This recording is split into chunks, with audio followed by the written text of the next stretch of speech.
Dream Theater just canceled their 2026 European tour, and they told fans to fly to America if they want to see them. Seriously. But why would one of prog metal's biggest bands abandon an entire continent after promising to return? The official story is tour fatigue, but is that the whole truth? Here are 4 possible reasons Dream Theater canceled the tour, and why they might never come back. Reason number 1, the Portnoy factor. This is the first album and tour cycle since drummer Mike Portnoy's return to the band after leaving in 2010. The reunion has been emotional, nostalgic, and massively hyped as Dream Theater's full circle moment.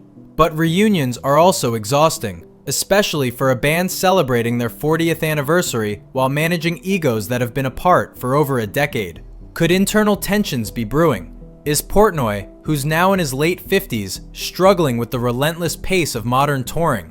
4 years of back-to-back European runs would test anyone, but add reunion dynamics, age, and ego clashes?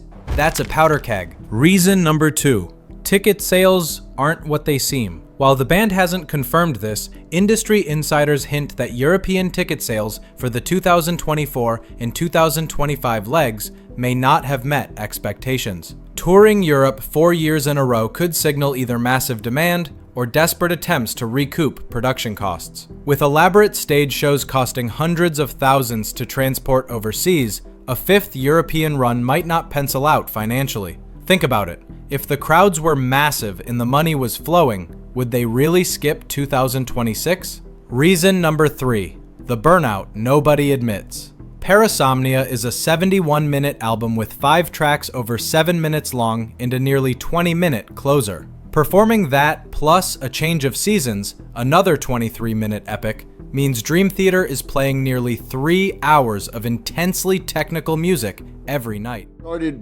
Once we started piecing it together and adding all the cinematic qualities like the sound effects and the spoken word bits and the movie samples, it was written to be listened to from start to finish. I mean, you could pull out any of these tracks as singles like Night Terror or Midnight Messiah. They work as individual tracks, but really the way we want this to be listened to is as a 70-minute piece of work, like listening to a concept album like Pink Floyd's Dark Side of the Moon, or watching a movie or reading a book. That's the way it's meant to be digested. For musicians in their 50s and 60s, that's physically brutal. Guitarist John Petrucci, vocalist James Labrie, and bassist John Myung aren't kids anymore. Could health concerns, unspoken and private, be forcing them to pump the brakes? Touring means grinding non-stop. At some point, bodies break down, voices give out, and nobody wants to admit when the tank is empty. Reason number 4, the money math doesn't lie. Here's the uncomfortable truth. Dream Theater has Australia, India, and Indonesia tours booked for January and February 2026. Those markets are growing, hungry for Western rock acts, and often more profitable per show than saturated European markets. Why return to Europe where you've played 4 years straight when emerging markets are throwing cash your way? Asia and Australia represent fresh audiences, higher ticket prices, and less competition. The first 2 times I was in Australia was without Dream Theater. I did a clinic tour there in '96, and then I think I did a tour there with G3 with Joe Satriani and Steve Vai and John Petrucci. So my first 2 times in Australia were even before Dream Theater were. So yeah, it's definitely overdue to get us back down there for sure. Europe?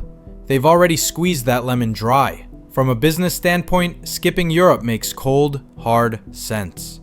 Dream Theater vowed to return to Europe when their next tour cycle in either 2027 or 2028 begins. That's a 2-year gap, maybe 3 depending on when they start writing the next album.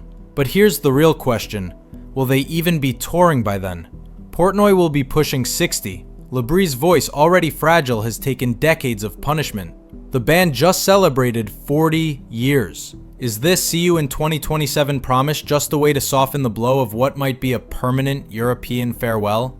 Instead of apologizing or showing empathy, the band told disappointed European fans, there's still time to come on over to the States to catch this show if you are so inclined. It really is an amazing show. Translation? Sorry you're disappointed, but have you considered spending thousands of dollars on international flights, hotels and visas to see us instead? The audacity stunned fans. Social media erupted with accusations of elitism, tone deafness, and outright disrespect. Dream Theater's European cancellation isn't just about tour fatigue. It's about aging musicians, uncertain finances, and a reunion tour that might be more fragile than anyone wants to admit.